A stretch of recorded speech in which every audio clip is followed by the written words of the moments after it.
दोस्तों, कर्मा के पास ना कागज है ना किताब है, फिर भी सारे जगत का हिसाब है।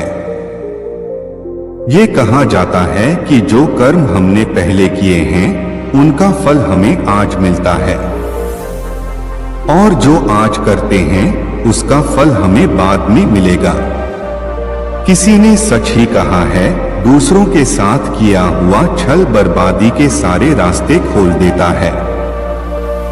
अगर आप किसी के साथ बुरा करते हैं तो आपके साथ भी बुरा ही होगा। आइए इसे एक कहानी के माध्यम से समझते हैं। नमस्कार दोस्तों, बुद्धा से इंस्पायर्ड यूट्यूब चैनल में आपका दिल से स्वागत है। बहुत समय पहले की बात है, एक बहुत पुराना गांव था। उस गांव का नाम रामपुर था। उस गांव के लोग बहुत ही सीधे और सच्चे थे। बड़े बेटे का नाम कबीर था और छोटे बेटे का नाम सिद्धार्थ था। उसके माता पिता खेती का काम करते थे। वहां एक किसान थे। समय के साथ साथ वह दोनों भाई अब बड़े हो गए थे। सिद्धार्थ अक्सर अपने भाई कबीर को देखकर जलता था, क्योंकि कबीर स्वभाव से बहुत अच्छा था। वह सबकी मदद करता था। उसके दिल में सबके लिए दया और आदर भाव था। सिद्धार्थ का स्वभाव ऐसा था कि उसके दिल में दूसरों के लिए कोई दया नहीं थी। वह अपने माता पिता से भी ठीक से बात नहीं करता था। वह हमेशा दूसरों का अनादर करता और नुकसान पहुंचाते रहता था। धीरे धीरे काफी वक्त गुजर गया। कबीर और सिद्धार्थ के माता पिता का देहांत हो गया। उसके माँ बाप इस दुनिया में नहीं रहे। कबीर उस वक्त घर पर नहीं था, वह दूसरे शहर गया था। जैसे ही उसको इस बात का पता लगा, वह सब काम छोड़कर दौड़ता हुआ अपने घर पहुंचा। कबीर को विश्वास नहीं हो रहा था कि उसके माता पिता अब इस दुनिया में नहीं रहे। कबीर और सिद्धार्थ ने उनका अंतिम संस्कार किया। वह बहुत दुखी था। वह उनसे बहुत प्रेम करता था। उसने गांव वालों को भोजन के लिए आमंत्रित किया और ब्राह्मणों को दान दक्षिणा देकर विदा किया। अब कबीर और सिद्धार्थ दोनों अकेले रहते थे। धीरे धीरे वक्त गुजरता गया। वह हर साल अपने माता पिता की बरसी पर ब्राह्मणों को भोजन कराता और दान देता। ये सब चीजें सिद्धार्थ को पसंद नहीं आती थी। वह कबीर से बहुत ईर्ष्या करता था और वह कबीर से जलते रहता था। उस राज्य का राजा बहुत अच्छा था। वह राजा सबकी मदद भी किया करता था। इसलिए एक बार अपने माता पिता की बरसी पर कबीर ने अपने राज्य के राजा को आदर सत्कार के साथ अपने घर बुलाया और राजा के सामने ब्राह्मणों और उसके सगे संबंधियों को खाना खिलाया। ब्राह्मणों को दान भी दिया ताकि उसके माता पिता स्वर्ग में अच्छे से खुश रह सकें। सिद्धार्थ वहां खड़ा था। राजा भोजन करने के बाद सिद्धार्थ के पास गए। सिद्धार्थ ने राजा को प्रणाम किया। तभी राजा ने सिद्धार्थ से पूछा, तुम्हारा भाई तुम्हारे माता पिता के लिए इतना कुछ करता है, तुम ऐसा क्यों नहीं करते हो? आखिर वह तुम्हारे भी माता पिता थे। क्या तुम्हें यह समझ नहीं आता कि तुम भी अपने माता पिता के लिए कुछ कर सकते हो? सिद्धार्थ ने राजा से कुछ नहीं कहा और चुपचाप वहां से चला गया। सिद्धार्थ को गुस्सा आ रहा था, क्योंकि राजा ने उसकी बेइज्जती की, क्योंकि कबीर अब सबकी नजरों में अच्छा बन गया था। राजा ने भी उसकी तारीफ की थी और सिद्धार्थ सिर्फ चुपचाप देख रहा था। उससे ये सब देखा नहीं जा रहा था और वह कबीर से अपने अपमान का बदला लेने का सोच रहा था। 1-2 महीने बीत जाने के बाद एक राज सिद्धार्थ योजना बनाता है कि उसे कैसे भी करके रास्ते से हटाना होगा। अगले दिन सिद्धार्थ ढोंग करना शुरू करता है। नगर के सामने जोर जोर से चीखने लगता है और यह दिखावा करता है कि उसके माता पिता के गुजर जाने के बाद वह बहुत अकेला हो गया है और दुखी है, और सब लोगों से कहता है कि मेरे माँ बाप मेरे सपने में आए थे, वह स्वर्ग में खुश नहीं है।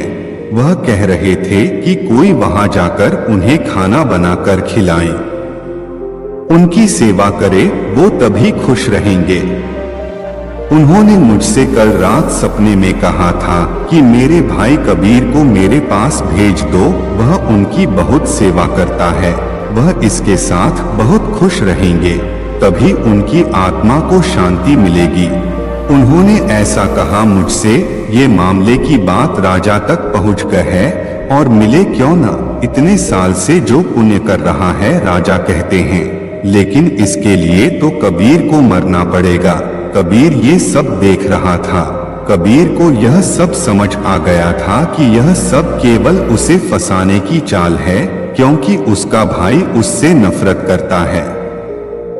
लेकिन नाव से कूदकर नदी में अपनी जान दे दूंगा और फिर स्वर्ग में जाकर अपने माँ बाप की सेवा करूंगा।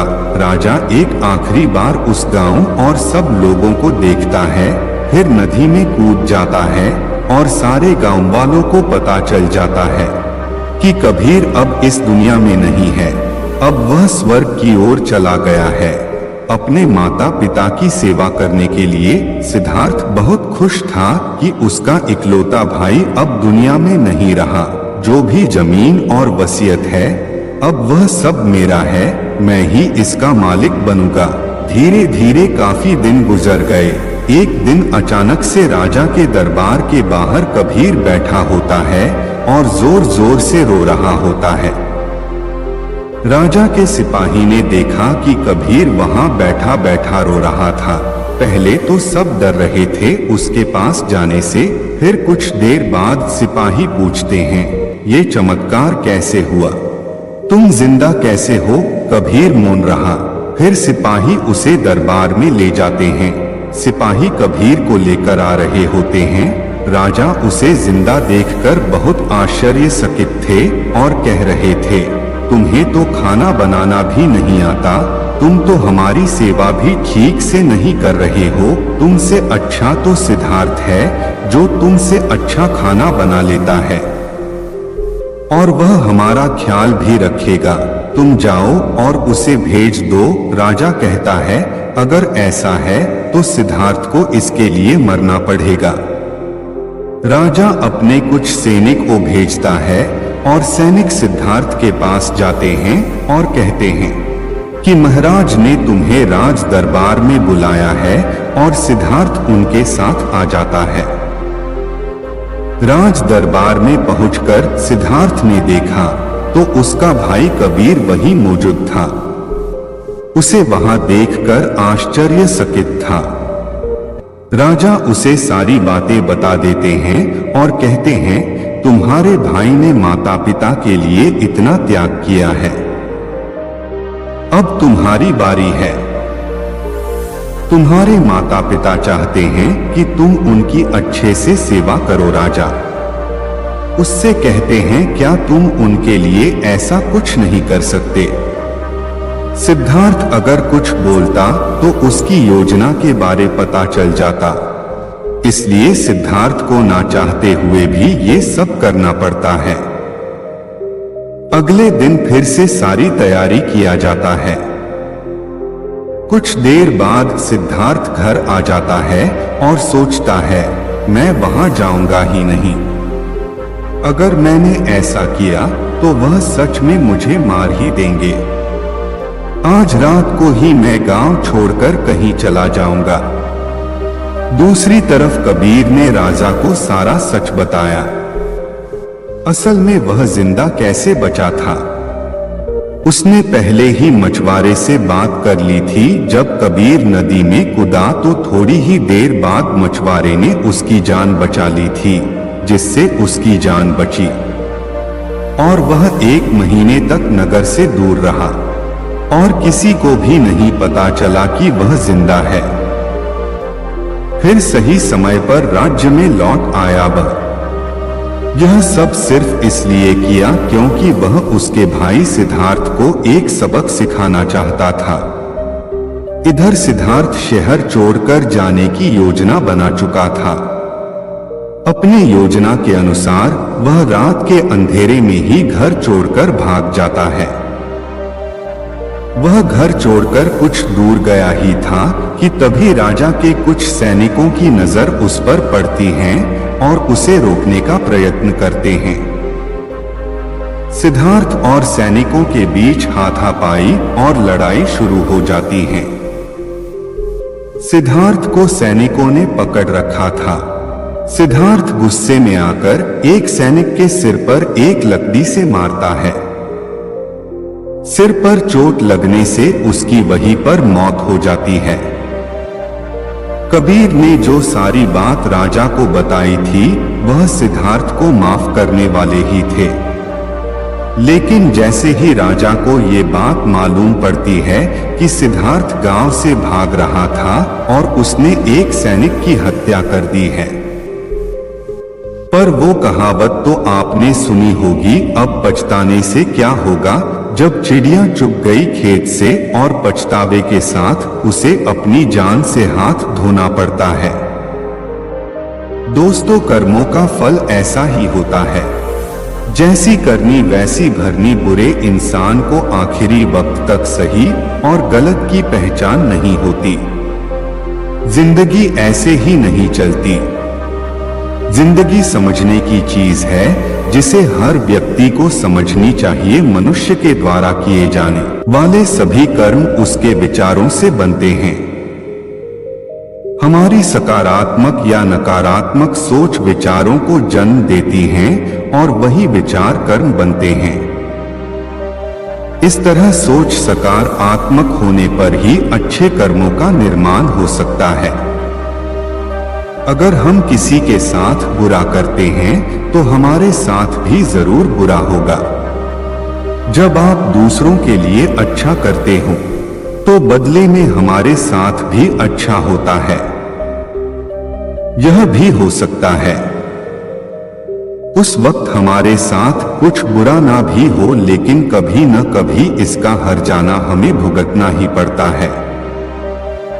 इसलिए हमें किसी के साथ बुरा करने का कोई अधिकार नहीं है, क्योंकि कर्मों का फल कभी ना कभी मिलता जरूर है।